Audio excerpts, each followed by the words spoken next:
Olá a todos, bem-vindos à nossa última aula da sessão de Zoologia, aqui de Biologia Geral. E hoje eu vou falar para vocês sobre os deuterostômios. Começarei dando uma introdução ao grupo Deuterostômia e então falarei dos dois filos que são estudados no ensino médio, que são Equinodermata e Cordados.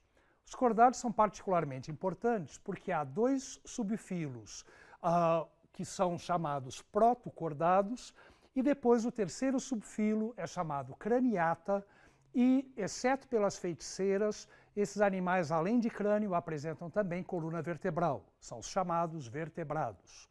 Aqui nós temos, então, as classes Agnata, que são os peixes sem mandíbula, depois os peixes cartilaginosos, peixes ósseos, e então os vertebrados terrestres, os chamados tetrápoda, que são anfíbios, répteis, aves e mamíferos. Bem, a principal característica que define o clado dos Deuterostômia é o blastóporo originando ânus. Isso é clássico, com certeza todos vocês lembram disso. Só que há algumas outras características também que são encontradas em todos os membros desse grupo. Por exemplo, todos têm clivagem radial. A clivagem radial ela ocorre também em alguns grupos de protostômios, tanto em Ecdysozoa quanto em Lophotrochozoa. Então não é uma sinapomorfia. E além disso, os deuterostômios apresentam um celoma enterocélico, que é um celoma que se origina a partir de bolsas que se desprendem do arquênteron, do intestino primitivo, e tipicamente há 3 bolsas, então é um celoma tripartido. Em contrapartida, no caso do celoma de animais protostômios, a maioria apresenta aquele celoma que nós chamamos de esquizocélico, onde bolsas de mesoderme formam uma cavidade no interior delas, que seria o celoma, e essas bolsas são formadas a partir da parte da extremidade posterior do embrião. Então, voltando aqui à nossa filogenia, só para vocês se localizarem, os deuterostômios, então, são esse clado. Estudamos no ensino médio cordados e equinodermados, e na realidade não há muitos filos a mais aqui. Ao contrário do que ocorre em protostômios, que diversos filos, a maioria inclusive, não está representada nessa filogenia. Primeiro dos filos, filo equinodermata. Estrelas do mar, ouriços do mar, pepinos do mar, animais bastante conhecidos, apesar deles não serem tão abundantes assim, pelo menos atualmente. São todos triblásticos, celomados e exclusivamente marinhos. Como eu disse, hoje não é um grupo tão bem representado, são poucas espécies viventes, mas eles são bastante importantes no registro fóssil. Os adultos apresentam tipicamente uma simetria pentarradial, com 5 eixos, 5 raios. Mas as larvas são bilaterais, portanto, esses animais estão dentro de bilatéria, sem dúvida, e a simetria pentarradial é uma aquisição secundária. Além disso, eles apresentam um esqueleto interno, um endoesqueleto formado por ossículos de origem mesodérmica que podem ou não estar fundidos numa carapaça. E o nome equinodermata, equino significa espinho, derme é pele, então são animais que apresentam espinhos na pele. Principal característica do grupo é a presença de um sistema ambulacral. Esse sistema ambulacral é derivado do celoma, de uma das partes do celoma, que eu já falei que há 3, e aqui está representado de uma estrela do mar, para a gente poder falar das diferentes partes. Então, há uma abertura numa das superfícies do corpo, que é o madreporito. Isso é uma placa calcária toda perfurada, então ela é extremamente porosa. A ela segue-se um canal, que é o canal radial, que atravessa o corpo e desemboca num canal circular ao redor da boca. Desse canal circular vai partir um canal radial para cada braço do animal, e esse canal radial se ramifica, formando os chamados pés ambulacrais, que vão ser utilizados ou para locomoção ou para captura do alimento. O animal absorve água do mar através aqui do madreporito. Dentro vai haver fluido celômico, mas ele se mistura com essa água do mar absorvida, e o animal regula a quantidade de líquido dentro de cada pé ambulacral de maneira a murchá-lo ou a esticá-lo para poder desempenhar suas funções. Essas funções eu disse que são locomoção e ou alimentação. Isso vai variar de acordo com a classe. E além disso, como há um fluxo constante de água que entra por esse madreporito e acaba saindo por esse epitélio dos pés ambulacrais, porque é um epitélio bastante fino, como há esse fluxo constante de água, isso é utilizado também para a eliminação de excretas nitrogenados e para absorver oxigênio da água que entra e eliminar gás carbônico que sai junto com esse fluxo pelos pés ambulacrais. Trato digestivo é completo, só que muitas vezes o ânus acaba se reduzindo ou até desaparecendo. Há formas que não têm ânus em nenhuma fase da vida. Esses animais apresentam uma altíssima capacidade de regeneração e, com relação à reprodução sexuada, são todos dioicos, com fecundação externa e desenvolvimento indireto. A larva é tipicamente chamada de plúteo. E aí, dependendo da classe, em ofiuroides é ófio-plúteo, em equinoides é equinoplúteo e assim por diante. As classes. Nós temos 5 classes aqui dentro e elas são divididas de acordo com a posição da boca e o sistema ambulacral, como ele está organizado, se ele é interno ou externo. Então, a primeira classe, classe crinoidea, que é a classe dos lírios do mar. Essa classe hoje ela é relativamente pouco representativa, mas no registro fóssil há muitas e muitas e muitas espécies de crinoides.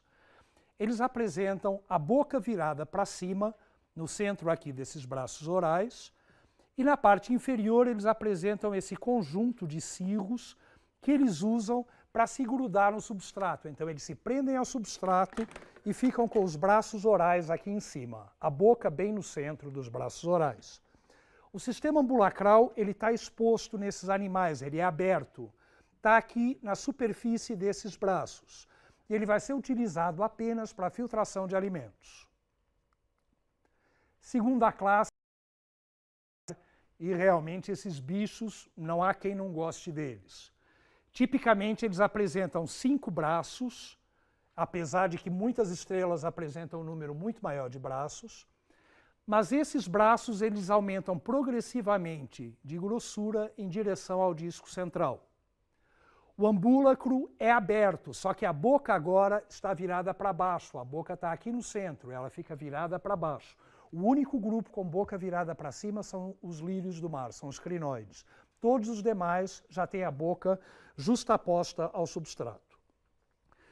E o sistema ambulacral, como eu falei, ele é aberto. Claro, os ossículos eles formam meio que uma redoma que encobre esse sistema ambulacral, mas ele continua estando exposto, correndo aqui no centro, como vocês podem ver aqui, esse monte de pezinhos ambulacrais aparecendo.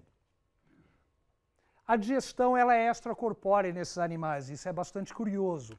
Então eles ficam em cima de um substrato, evertem parte do estômago, secretam enzimas e digerem tudo que tiver ali em volta, tudo aquilo que o estômago abranger. E aí eles absorvem apenas os nutrientes e os restos da digestão acabam ficando ali, não são absorvidos.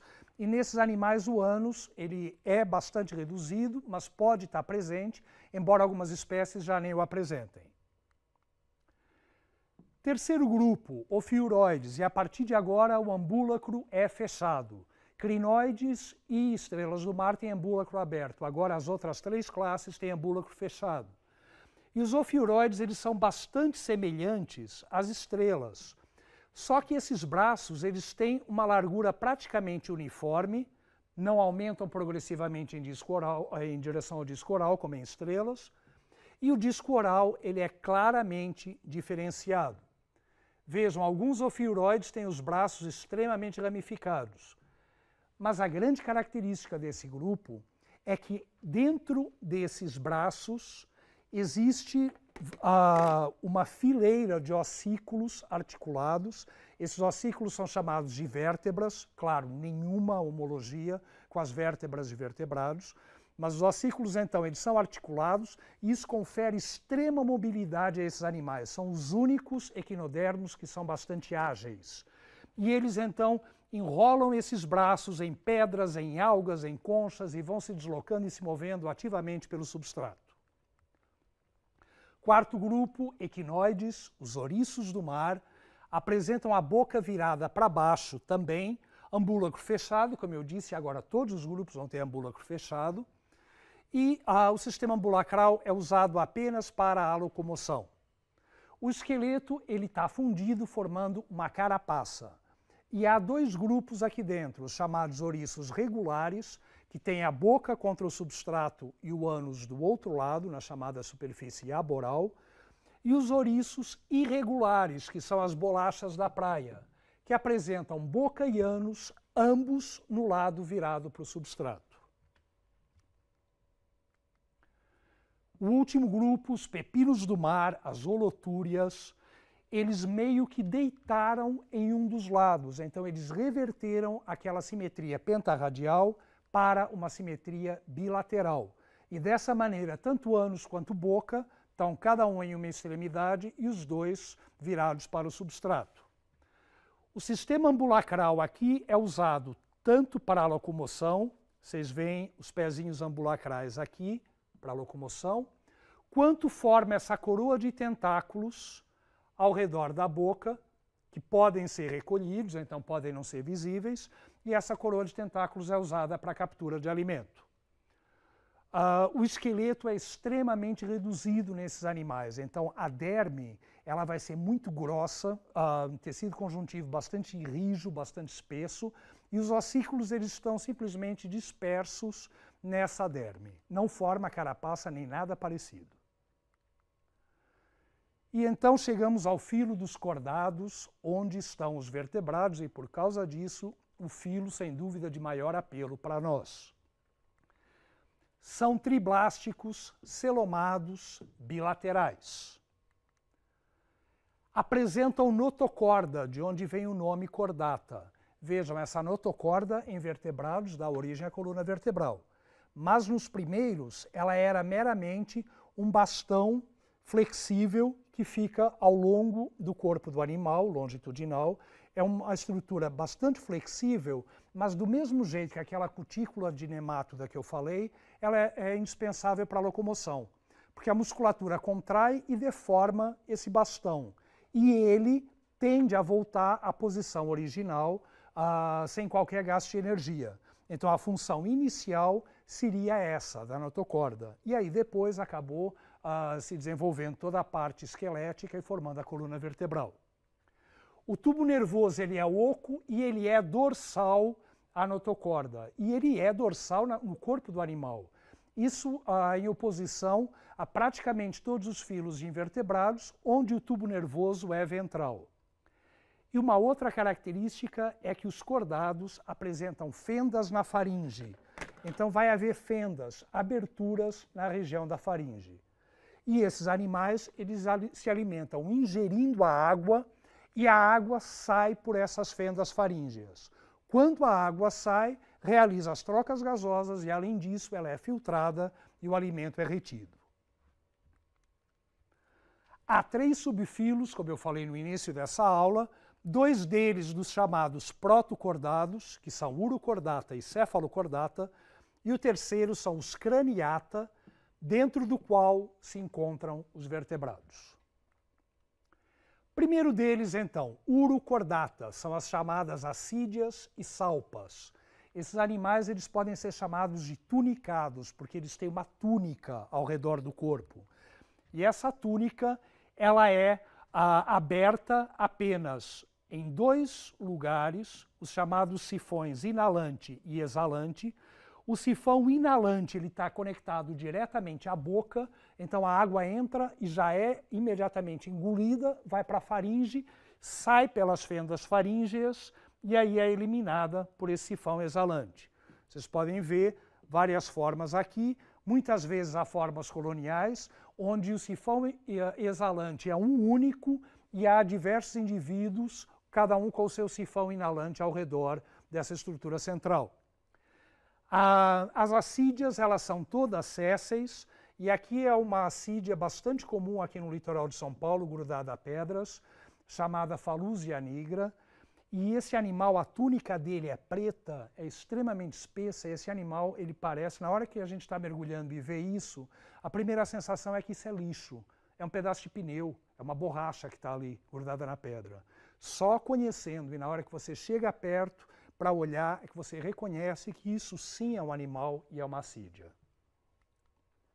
Já as salpas são planctônicas, e aí vocês veem aqui duas aberturas, a inalante e a exalante, nessa túnica. As fendas faríngeas você vê aqui por transparência, e eles muitas vezes são coloniais, formam cordões bastante vistosos, bastante bonitos mesmo de se ver, e ficam vagando no plâncton.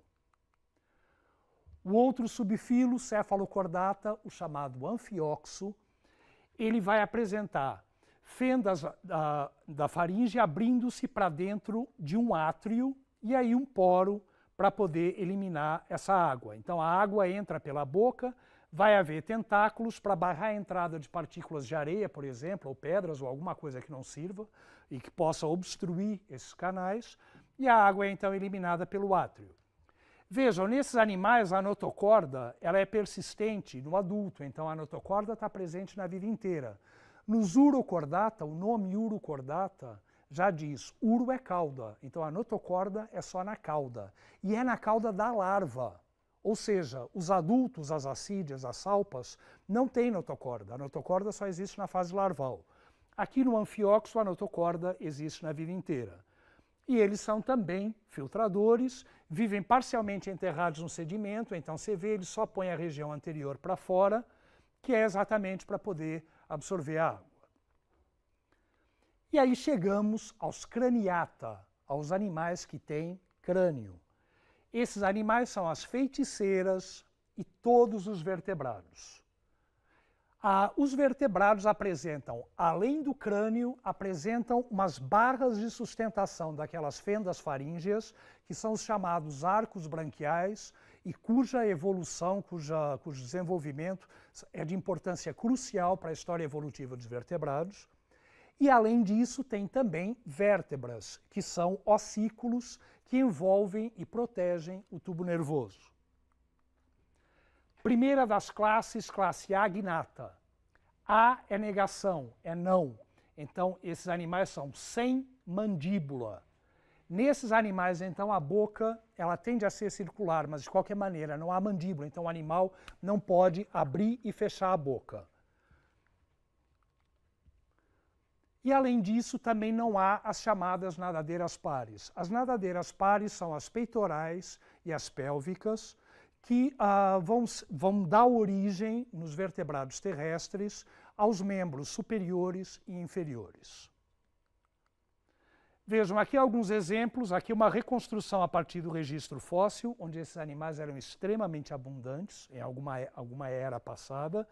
Aqui uma feiticeira, e aqui lampreias, vocês veem a boca redonda, vocês veem as fendas faríngeas expostas.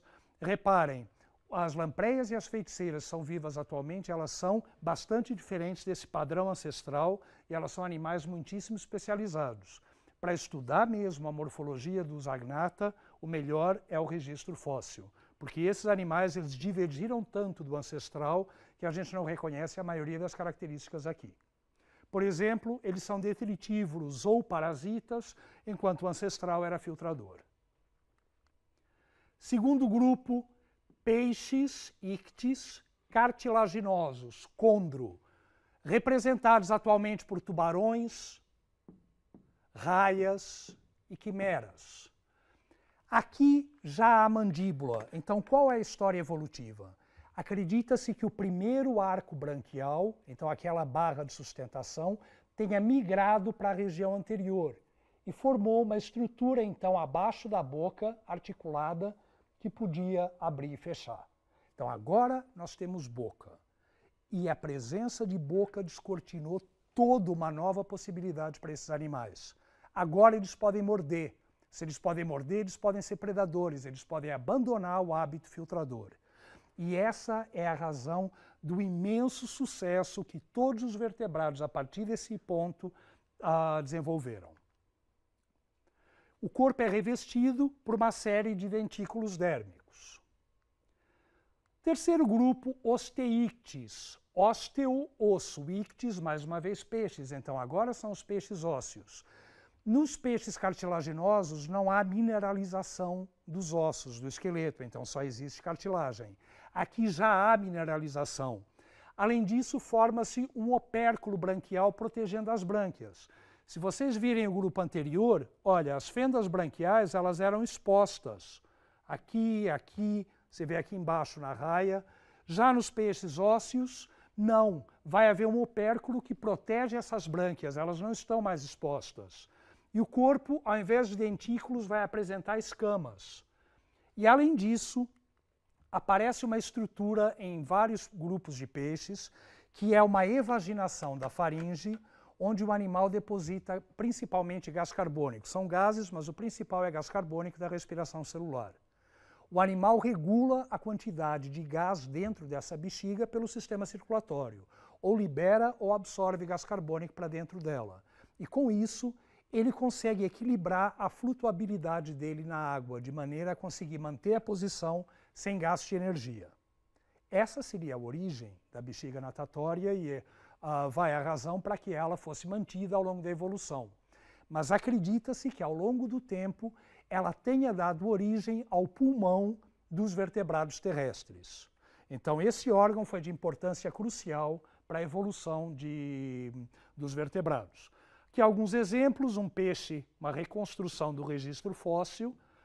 Aí vocês têm o mandarim, o lion, peixes de recifes de corais, cavalo marinho, outro peixe. E esse é particularmente interessante, que esse animal é um selacanto. Os selacantos foram considerados extintos e muito bem conhecidos no registro fóssil, e acredita-se que eles sejam um ramo muito próximo ao ramo que deu origem aos tetrápoda. Claro, um ramo próximo, não ancestral, mas sim um primo afastado, digamos assim. Eram considerados extintos até a hora em que pescaram um vivo no Oceano Índico, ao redor da década de 1950, por aí. Então, no século XX, já era conhecido esse animal do registro fóssil e, de repente, eles acabaram pescando um vivo. Aí partimos para os anfíbios. Partimos para os tetrápoda, para os vertebrados terrestres.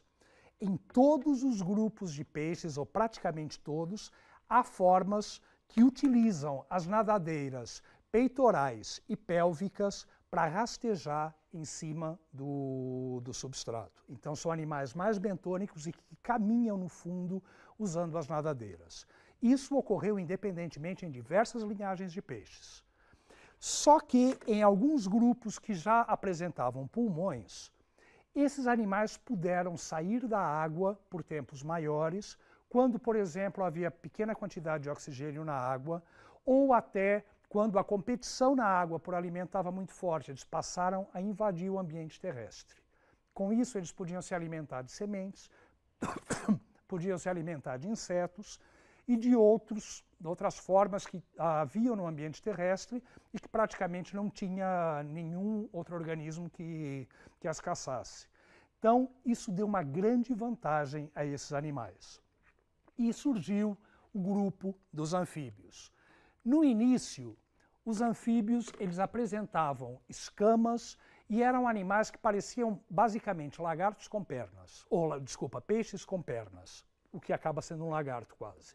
Mas eram animais, então, muito semelhantes aos ancestrais peixes.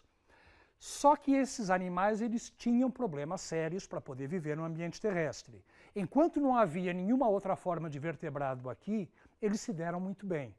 Mas a partir do momento que apareceram os répteis, esses animais acabaram sendo extintos. Então, quais eram os problemas que eles tinham? Eles tinham os pulmões muito pouco ramificados, uma superfície pulmonar muito pequena, o que é baixo para poder realizar as trocas gasosas. Além disso, não havia costelas.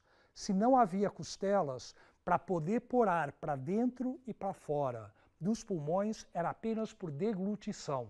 Não havia nenhum outro mecanismo ventilatório.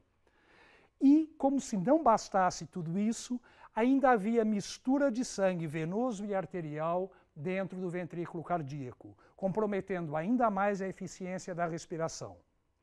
Então, esses animais viveram muito bem enquanto não havia competição. Quando surgiram os répteis, eles se extinguiram praticamente todos, e a linhagem de anfíbios que sobreviveu foi uma que se adaptou para complementar as trocas gasosas pela superfície da pele. Só que a superfície da pele antes tinha escamas. As escamas não deixam passar oxigênio. Para esses animais, então, as escamas foram completamente perdidas, pois a pele tinha que ficar nua. E se a pele fica nua, eles se tornam presas facílimas. Então, eles desenvolveram venenos e outros tipos de estruturas para poder controlar essa predação, para poder reduzir. Então, vocês veem que as formas viventes de répteis, aqui uma perereca, aqui duas salamandras, uma aquática com brânquias, são animais com o tegumento liso, mas ele é bastante mucoso. A própria coloração indica que esses animais são venenosos. E vejam, sem dúvida, essa é uma pessoa muito simpática. Pelo menos pela cara dele, deve ser realmente alguém bem bonachão. Próximo grupo, répteis. Tartarugas, lagartos, serpentes, jacarés, dinossauros. Resolveram todos os problemas de anfíbios. Conquistaram efetivamente o ambiente terrestre. Então, esses animais apresentam o tegumento, os pulmões muito mais ramificados, garantindo uma maior superfície para as trocas gasosas. Já há costelas, então já existe um mecanismo de ventilação pulmonar muito mais eficiente que a deglutição. E há um septo parcial que reduz a mistura de sangue no ventrículo cardíaco, embora ainda haja alguma mistura. Mas, por exemplo, nos crocodilianos o septo é completo e só há um pouco de mistura no tronco arterial. Dessa maneira, os répteis não tiveram mais a necessidade de complementar a respiração pulmonar. E o tegumento se encontra completamente revestido por escamas epidérmicas que reduzem a evaporação, reduzem a dessecação e permitem que esses animais vivam em ambientes secos, o que não ocorre no caso dos anfíbios viventes. E, finalmente, eles desenvolveram um ovo amniótico que garantiu uma independência da água para a reprodução, enquanto, no caso dos anfíbios viventes, vocês sabem que existe uma larva aquática, que é o girino. Então, alguns exemplos de répteis, aqui jacaré, camaleão, uma serpente, a naja, aqui um pupurri, como a serpente, um lagarto e uma tartaruga. Próximo grupo, que na verdade não é próximo, são répteis, são dinossauros. Sim, os dinossauros não estão extintos, os dinossauros estão vivos. Eles sobreviveram evoluindo e eles hoje são o grupo das aves. Aves, então, como todos os passarinhos, pinguim, galinha, seriema e tantos outros, são os descendentes diretos de dinossauros. Então, claro que muitas linhagens de dinossauros estão extintas, mas dizer que o grupo inteiro, a linhagem inteira está extinta é errado, porque ela sobreviveu na forma das aves. Esses animais, eles são máquinas para voar. Tudo foram adaptações para o voo. Então, os ossos são pneumáticos, eles são ocos para reduzir o peso. Ao invés de ossos maciços, eles têm ossos ocos. A musculatura peitoral ela é bastante desenvolvida. E todo mundo que já comeu frango sabe que eles têm o osso externo com uma quilha, com uma base aqui, uma aba cartilaginosa, que é para a inserção de uma musculatura peitoral bastante desenvolvida, que é exatamente o que permite o voo. Além disso, olha, os ossos, tanto na cintura escapular quanto na cintura pélvica, são fundidos, tanto para suportar o voo, quanto para aguentar o impacto de uma aterrissagem. Não há dentes para diminuir o peso. Além disso, também não há bexiga para não acumular urina. E as aves vão produzindo excreção através de ácido úrico, que é insolúvel. E como elas não armazenam, à medida que elas produzem, elas liberam. Por isso é que muitas vezes a gente é bombardeado por algum pombo ou por alguma outra ave que esteja passando por cima. O pulmão ou os pulmões são muito ramificados, com sacos aéreos que penetram pelo corpo e penetram dentro desses ossos pneumáticos, garantindo uma maior superfície pulmonar. E o metabolismo é extremamente alto. Esse metabolismo alto é devido, então, à grande superfície pulmonar, a esses animais apresentarem circulação dupla completa, que no final dessa aula eu vou dar um histórico da evolução do sistema circulatório para vocês entenderem o que significa, mas não há mistura entre o sangue venoso e arterial. E, além disso, esses animais manterem a temperatura constante por processos internos, endotermia. Isso em oposição à ectotermia de répteis e anfíbios. Vejam, para peixes não há grande problema, porque a temperatura da água praticamente não varia. Então, a temperatura é a mesma ideal para o funcionamento das enzimas e eles garantem metabolismo que funcione relativamente bem. Mas no caso de animais terrestres, onde a temperatura varia muito, se o animal for depender da temperatura externa para que tenha o funcionamento de suas enzimas, ele vai precisar ficar tomando sol, como fazem os jacarés, as tartarugas, para poder aumentar o metabolismo, a menos que ele seja capaz de gerar a própria temperatura corporal, como aves e mamíferos e muitas linhagens extintas de répteis, inclusive de dinossauros, que pelo registro fóssil a gente tem certeza absoluta que eles já eram endotérmicos. As penas elas têm papel crucial para isso, porque elas isolam uma camada de ar entre o tegumento e o meio externo, e essa camada de ar, então, impede a perda de temperatura. E aqui alguns exemplos só de aves: passarinhos, flamingo, tucano, aves de rapina, pavões e tantas outras que eu poderia ter colocado aqui. Última classe, classe mamália, os mamíferos. De acordo com as teorias mais modernas, meio que mudando um pouco as definições, conseguimos obter mamíferos como um grupo monofilético e grupo irmão de répteis. As aves não tem jeito, as aves são répteis dentro de dinossauros, como eu falei. Mas os mamíferos consegue-se fazê-los serem um grupo monofilético atualmente. E aí, representantes do próprio homem, macaco, onça, rato e tantos outros. É característico um tegumento que apresenta pelos e glândulas associadas, então glândulas sebáceas para lubrificar o pelo, glândulas sudoríparas com papel fundamental para refrescar, para diminuir a temperatura, participando então dos processos de endotermia, glândulas mamárias, de onde vem o nome do grupo, que dão leite para os filhotes recém-nascidos. 3 ossículos no ouvido médio, martelo, bigorna e estribo, outra característica exclusiva de mamíferos.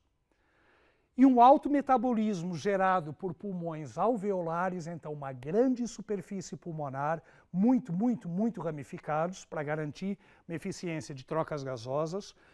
Circulação dupla completa, também sem mistura de sangues, venoso e arterial. Hemácias sem núcleo, liberando mais espaço para o transporte de oxigênio.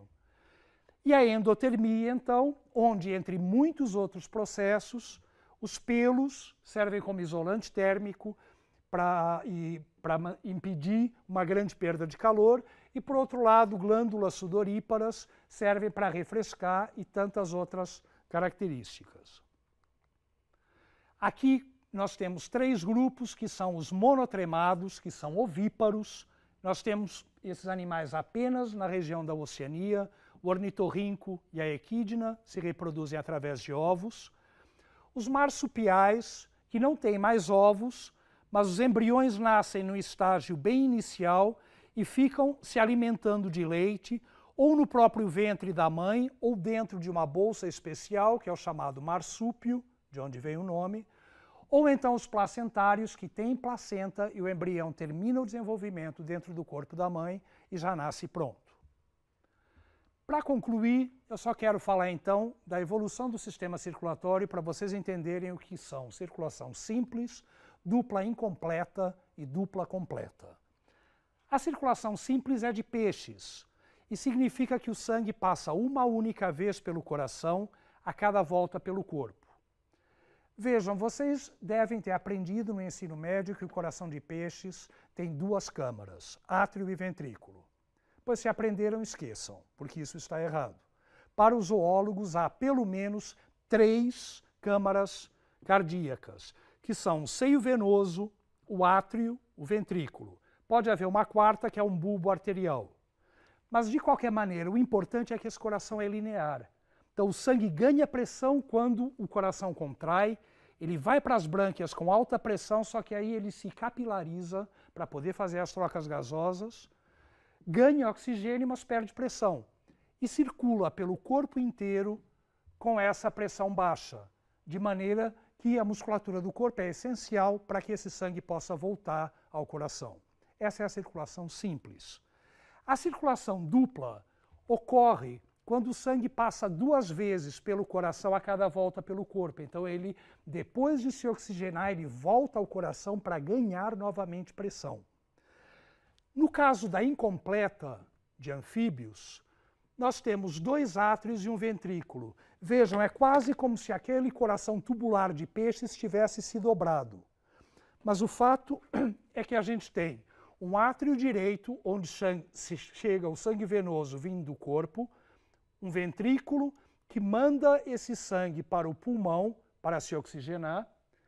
Aí o sangue volta pelo lado esquerdo, já oxigenado, penetra novamente no ventrículo e daí vai para o corpo. Só que o ventrículo é um só.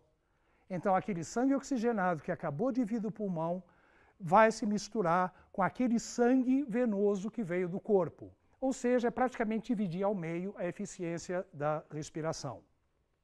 No caso de répteis, o problema é parcialmente resolvido porque há um septo parcial que já diminui, mas ainda há mistura de sangue. E no caso dos crocodilos, onde isso fecha completamente, o septo isola 2 metades aqui no ventrículo, há alguma mistura de sangue no tronco aórtico depois, mas já é bem menor. E, finalmente, no caso de aves e mamíferos, há uma divisão completa em 2 câmaras no ventrículo, de maneira que o sangue chega do corpo pelo lado direito, nas chamadas veias cava, vai para o ventrículo direito, daí ele vai para o pulmão, para poder se oxigenar, ou os pulmões, desculpem, são 2, volta dos pulmões pelo átrio esquerdo, oxigenado, chega ao ventrículo esquerdo, sem qualquer mistura de sangue, e daí vai para o corpo com alta pressão, rico em oxigênio, garantindo o metabolismo mais alto desses animais. Bem, com isso eu concluo, então, a parte de zoologia desse curso de Biologia Geral e convido a todos, então, a se aprofundarem mais no assunto, estudando a literatura disponível. Muito obrigado pela atenção de vocês.